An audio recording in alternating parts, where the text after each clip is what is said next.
a Waterfall Dragon. I've only got 2 more that I actually want.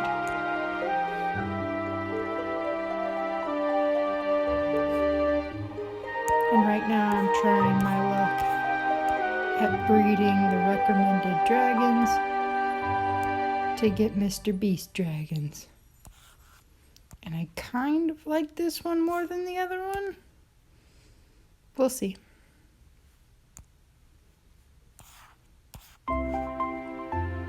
And 4 hours isn't that bad to wait. I still have to hatch my other eggs though.